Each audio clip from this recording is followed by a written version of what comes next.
সব ঠিক হৈ যাব সিহঁতে মোক মাৰপিট কৰি পেলাবলৈ বাধ্য নকৰা হ'লে আজি এই ঘটনাটো নহয়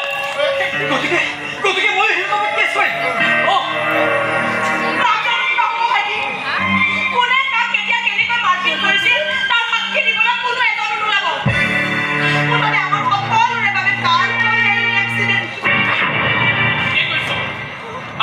দুৰ্যোগ হৈ আহিল এই এক্সিডেণ্টটো শুনিছো ল'ৰাটো মৰিল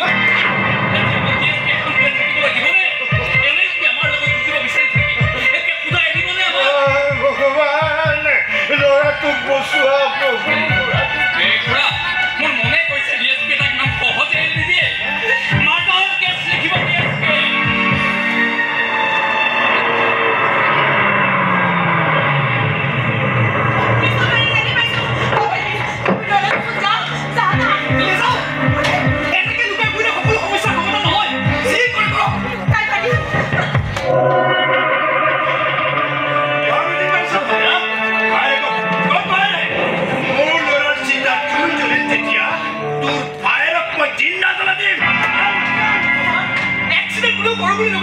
মই বাধ্য লৈ আহিছে আপোনাৰ লগত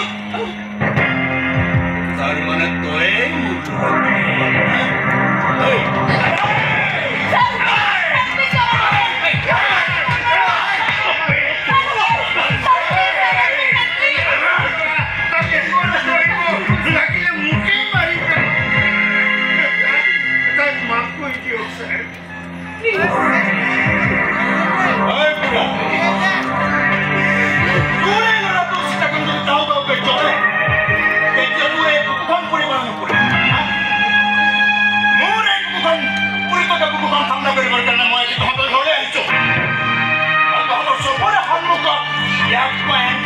কৰিলেহে মোৰ বুকুখন ঠাণ্ডা হ'ব হাতত তুলি নল'ব এটা এক্সিডেণ্ট কেছত লৈ যি ইচ্ছা তাকে কৰিব নোৱাৰে আপোনাৰ ল'ৰাক কোনেও হত্যা কৰা নাই আইনে যি শাস্তি দিয়ে আমি মানি ল'বলৈ প্ৰস্তুত আইনৰ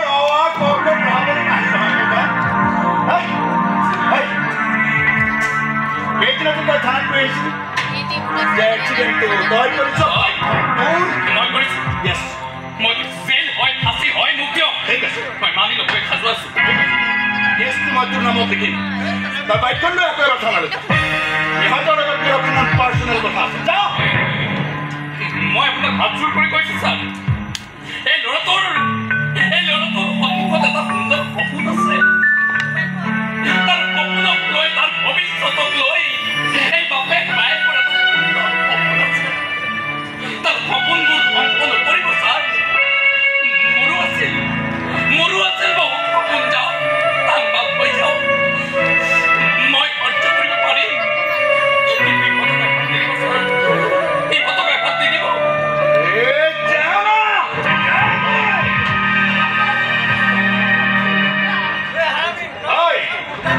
তহঁতৰ সপোন তহঁতৰ কল্পনা তহঁতে লিখি কৰিছ আৰু তহঁতে এই ডিএছপি বৈকুণ্ঠ ফুকনৰ লগত খেল খেলিছ একেলগে দুখন খেল এফালে মোৰ ল'ৰা আৰু আনফালে মোৰ বেষ্টি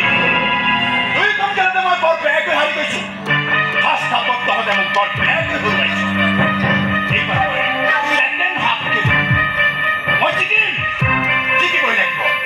আৰু জিকিবৰ কাৰণে মই খেলৰ তৰিকাটো বদলিম তই ডক্টৰ হবি নহয় ডক্টৰ হবি